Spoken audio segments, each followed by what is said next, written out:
আমি খার দরওয়াজার মধ্যে যাইতাম, খার কাছে যাইতাম, গল্লা বিক্রি দরওয়াজার মধ্যে যাই, মানুষ যদি সরাইয়া দিলাই অন্য দরওয়াজার মধ্যে যায়।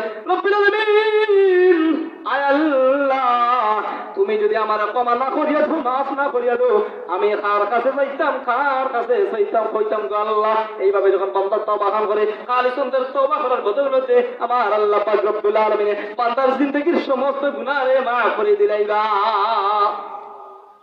শর্ত হইল কি? খালিসুনদের হইতে হবে। আপনি আমি তো গুনাহ করি ঠিকই, পাপ করি ঠিকই, তাও আমার 24টা ঘন্টার মধ্যে আমার আল্লাহ পাক রব্বুল আলামিন বান্দা গুনাহ করছো ঠিকই, তুমি তওবা করো। এই জিকির করে লা ইলাহা ইল্লাল্লাহ, লা ইলাহা ইল্লাল্লাহ, লা ইলাহা জিকির, লা ইলাহা ইল্লাল্লাহ, লা ইলাহা لا إله إلا الله، لا إله لا إله إلا الله، لا إله আসমানের মালিক যেই আল্লাহ, জমিনের মালিক সেই আল্লাহ, বড় লা ইলাহা জোরে লা ইলাহা لا إله إلا الله، لا إله لا إله إلا الله محمد رسول الله صلى الله عليه وسلم। আপনি আমি গুনাহগার হইতে পারি, পাপী হইতে পারি, কিন্তু আল্লাহ পাক রব্বুল আলামিনের আল্লাহর রহমত থেকে নৈরাশ হইতাম না। আল্লাহর রহমতের আশায় আপনি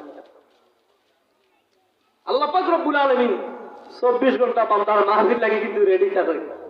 এক বেদিন ব্যক্তি হযরত মুসা আলাইহিস সালাতু ওয়াস সালাম এর প্রশ্ন করে, আল্লাহ নবী গো, তুমি দেখো আল্লাহ পাক রব্বুল আলামিন 24 ঘন্টা সজাগ থাকেন।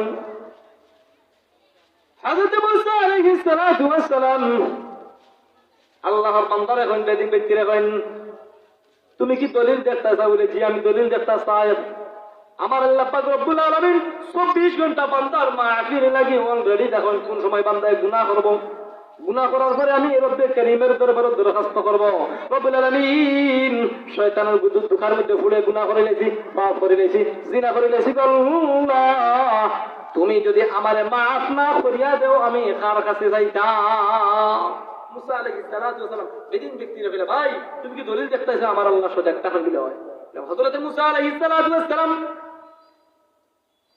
বেদিন ব্যক্তিরে বলে, ভাই তুমি একটা গ্লাস নাও, গ্লাস লইয়া তুমি আমার সামনের মধ্যে ইশারাটা দাও, তুমি দাঁড়াইয়া থাকো, তাহলে বুঝতে পারবে আমার রব্বে কারীম রব্বুল আলামিন 24 ঘন্টা কিভাবে সজাগ থাকো। বলে গ্লাসও পানি লইয়া আমার সামনে দাঁড়াও। 12:30 হয়েছে, একটা বন্ধু কোন মধ্যে দাঁড়াইতে, হঠাৎ দেখা যায় ঘুম ভাঙ্গিয়া পেটটা। আচ্ছা